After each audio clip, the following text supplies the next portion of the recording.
ahead and start. Well, thank you. Welcome to everyone that's tuning in to our latest feature at Gullah Businesses Charleston. My name is Tiffany Savage. I'm the vice president, and I'm going to have the president introduce herself. Hello, everybody. My name is Nicole Pringle, and I am the president of Gullah Business of Charleston. Okay. So today we're very excited. We have a special guest with us today. We have Desiree Middleton. She's here with her latest book. It's her fifth book, in fact, and congratulations Yeah, again. yeah. Her title is I Blame God. And so we're going to dive into that a little bit. But before we even begin, I just, with her latest novel, her latest title, we want to go ahead and ask, how in the world did you get started in book writing? So I got started in book writing. I've actually been writing, period, since I was a child. So Vanessa Middleton, who is or used to be a writer and producer for The Cosby Show, is my second cousin. And so when we were growing up, I just always wanted to be like Vanessa. I was like, oh my goodness, I want to write sitcoms. I want to just write. And so my father, who was a huge supporter of everything that I did, even from a child, he always encouraged me to write. And so I would write little sitcoms for my dad and act them out. And at this point, I'm like 8 or 9 years old around this time. And so it just kind of grew from there. I always loved reading. My mom was an English teacher and a journalist herself. So reading and writing has just kind of always been a part of my life. When I became an adult, when I released my first book, I was actually going through a divorce. And, during those times, you're dealing with a whole lot of emotions. And so I was in therapy, and my therapist told me, she says, you need to find a way to channel this energy into something positive. And she asked me, she said, well, what do you enjoy doing? And I said, well, I actually really like writing. And so it started out with just a journal. I would just write in my journal every day. And then writing my journal and reading the things that I was writing in the journal, it was like, wait a minute, this could be a storyline for something good. And so I continued to write and continued to build off of the things that I was writing in my journal. And I eventually sent it to one of my best friends, Rashara. She lives in California. And I said, hey, Shara, would you mind reading this and just tell me what you think? And when she read it, she said, is this a book? And I was like, I'm not sure. And so then I let my mom read it, and my mom said, you're going to publish this. And so my mom was actually the one who handled all of the funding for me to publish my first book. So that's kind of how the first one came about. And then after that, it was like people were reading it and they were buying it. And I was like, are people actually buying this book? And they're actually reading it and they actually like it. And they would come to me and say, oh, I can't wait for the next one. And I'm like, next one? There is no next one. And so just the fact that people were actually interested in something that I had to say and was looking forward to more, it just encouraged me to just keep writing. Wow. So when we talk about this new book, this title stuck out to me a lot because we're talking about, the title's called I Blame God. And how did you come up with that idea for that title? So it's crazy, but I'm gonna try to put it in the most simplest way. So I am a PK. I'm a preacher's kid. My mom is a minister. I was raised in the deep church, that the real deep South church. And, as I got older and was going through things that I was going through, my marriage, my just life in general, I questioned God a lot. And I felt bad for questioning God because I grew up being taught that you don't question God. And so I was like, but God, I don't understand what's happening. And I have questions like, who else am I supposed to ask? And so then I became angry because I'm like, okay, I have these questions. I'm trying to figure out what's going on with my life. And I don't know who else to ask than God. So as I continued to go through things and not so good things, I was like, well, who am I to blame? I got to blame him because, just from what I was taught, it's like, God knows what you're going to go through before you go through it. He knows your life before. So I'm like, well, if he's allowing me to go through this, then it's his fault. So as I got older and just kind of through therapy and just kind of growing and living and establishing a more solid lifestyle, I began to do my own research into what religion was, into what spirituality really was. Because I grew up AME, African Methodist Episcopal, and then I married a Holiness Pentecostal minister. So these are two very, if you know anything about these denominations, they're very different. And so I was really confused by a lot of things. And so just trying to find my own way in spirituality, I started doing my own research, self-seeking, and I was like, wait a minute, I've been blaming God for all of these things, but I do blame God. So now that I'm going, life is better, life is good, and things are smoother because I understand more now from, you know, not from what my grandmother taught me, not from what my mother taught me. I understand on a more personal level. And so now I can say, yes, I did blame God for all of those things, but now I can blame him for the better things. I can blame him for the good things because I have a better understanding of what it is that he wants for my life and what it is that he intends for my life. Wow.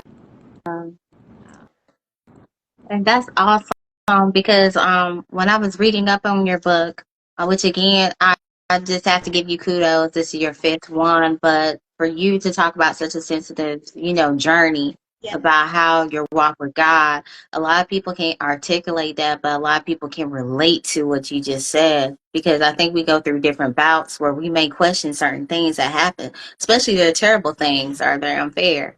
But what is your goal when people read this book? What is one of the things you want them to take away from it? When people read this book, I want them to more so understand that the things that we go through isn't punishment, because that's how I used to look at it. I used to say to myself, well, God, if I'm going through this thing and this is not a good thing, it's stressing me out, I'm overwhelmed, you're punishing me. Why are you punishing me? Because I'm looking at Sister Susie over there sleeping with her neighbor's husband, and her life is great. That's kind of how I would look at it. So I want people to understand that anything that we go through is not punishment. It's more so for him to, and I don't want to get super religious, but it's more so for him to see what we can handle, so that he can kind of know how to bless us, I guess, Mm-hmm. in a sense. I think with the book title, it has intrigued a lot of people, especially a lot of people in my church family. They're like, "Ooh, you what?" I've gotten that so many times since I read the book. So they're all wanting to read it because they want to know exactly what the words are in the book. And I keep telling you, read it, you're going to be so surprised because it's not at all what people. And so I just want people to be able to take away that regardless of what you do go through, he still loves us. He still wants us to be happy. He still wants us to flourish. He still wants us to thrive. But our relationship with him has to be personal. Like, we cannot depend on, even if you are in the church, you can't depend on your pastor. You can't depend on your mother or your father or whomever. It's a personal thing. And that was something that I learned during my personal journey, and something that I felt like I needed and wanted to share with everybody else. That's cool. So when you think about your book that's coming out, that's April 30th, Yes. what 3 words would you describe when you describe in your book? I would 3 words. I would say very transparent. I'm known for being a super transparent person, especially on social media. So that is in the book. The second thing I would describe it as, it is very inspirational. You're going to be inspired once you read it. I was inspired after I wrote it, and I was like, wow, girl, you did that? You wrote this? So I would say inspiring, transparent. Um, Starting route to Inlet Affairs Catering. Sorry. No. And the third thing that I would say, probably not one word, but mainly I want people to be able to express more of their own journey to others. I want people to read this book and say, you know what, I did that same thing. I had that same question, or I'm dealing with that same thing, and then be able to read what I went through to maneuver through their own thing that they may be able to do in that book. I have a question. When you're writing, where do you start writing at? Is there like a certain place you go? Do you, light a candle? Do you have certain music played? Where do you go so you can focus on your writing? So I have 3 children, and they are very, very dependent on mommy. And so my writing has to take place when I'm not in mommy mode. And I'm in mommy mode 95% of the time. 95% of the time.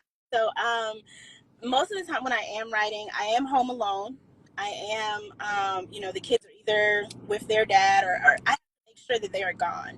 If they are not gone, then I have to make sure that I am gone. I have to make sure that I'm somewhere where I can focus, where I can be able to allow my creative juices to flow. I used to do this thing called momcation, where I would just take a weekend and go to a city, sometimes in the city, and just get a hotel room and lock away in there and just write. For writing comes easily to my mind, but for me to be able to get it on paper, I have to be with no distractions. And so most of the time when I am writing, I am home alone. I am a wine girl, so I have to have some wine next to me, sometimes a bottle or two. And I just write. It just comes out. There's nothing in particular that I do. Like when I wrote this book, I blame God. I wrote that book in less than 72 hours. Mm. And I explained how that occurred in a live video that I did on Facebook a couple of weeks ago, because I had this, again, not to get super religious, but I had this experience in my bedroom one morning. And after it occurred, like these words just came to me. And I sat down at my computer. My kids were in school. I was working from home at that time. So I had 8 hours in a day where I wasn't in mommy mode, where I had the opportunity to just sit there and write. And that was what I did. I sat and I wrote, and in about 2.5 days, the book was done. And I wasn't sure if I was going to publish it because of how transparent the book is, and because of the people that I'm around, and I know how the people that I'm around feel about God and religion. And so I wasn't sure if I was going to publish it, but one of the things, I watched a Tabitha Brown interview, and she said, if God ever speaks to you and it's just something that you cannot get out of your mind, and it's always coming back to you in a different form, then that's God speaking to you. That's him telling you, this is what I want you to do. And that's kind of what happened with me. And I was like, wait a minute, are you sure? And I was like, all right, I'm a public. Whatever happens after that, God, is on you, because I'm just going to put it out there. So one of the things that's been great with that is the pre-orders. I've had pre-orders available now for a couple of weeks, and I'm getting pre-orders, so I know people are interested in it. And when it comes out on the 30th, I'm hoping that God is just going to blow my mind, because I just feel like he will. And so now, since we're on the topic of your book, where can anyone that's watching this later on or right now, how can they get a copy of your book or pre-order it? So it's available right now on my website for pre-ordering, and the website is www.authordesiree.com. On the 30th, it will be available on Amazon as well as my website. I'm hoping. Sorry, on Kindle it's also available for pre-order. If you're a Kindle person, it's available there right now for pre-order as well. Hey. And I cannot, before we even end this, I cannot go on without asking, what other upcoming projects do you have going on right now? I know with your releasing your book, you're focusing on that, but do you have anything else going on? So I am getting into publishing for others. That's something that I've kind of been dipping and dabbing into a little bit, and I finally decided, hey, just go ahead and do it, because I get so many questions and so many people who reach out to me wanting to know, hey, I have a book idea. I want to publish. Where do I start? And I realized, like, I'm giving all of this information, and I'm like, you know what? I can just provide this as a service. So I actually have 2 clients right now that are Mhm. publishing.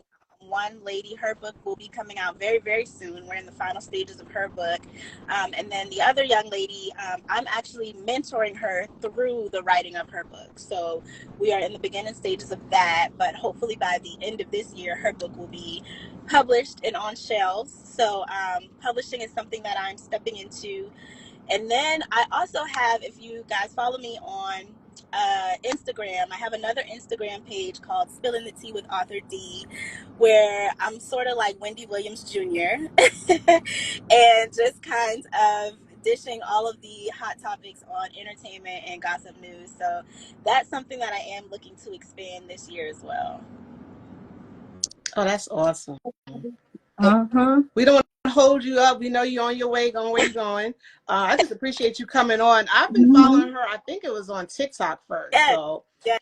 yeah, so I'm like, oh my God, I get to meet her, So thank you again for coming on.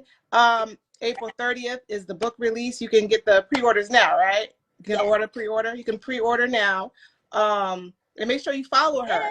And I just want to thank everybody for watching, and stay tuned for more upcoming interviews. And again, if you got something coming on, please come on again. We would love to have you. We appreciate you and your time.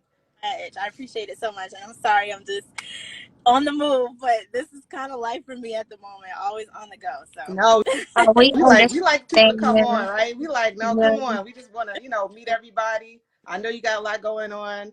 So we're just super proud and excited for you and your book release, your 5th book. You guys go and purchase. And I just want to thank you for coming on again. thank y'all for Thank having you. me so much. And it was lovely to meet both. Thank you. The same. Thank you. All right. All right. Thank you, everybody, for watching. Until next time. Have a good day. You too.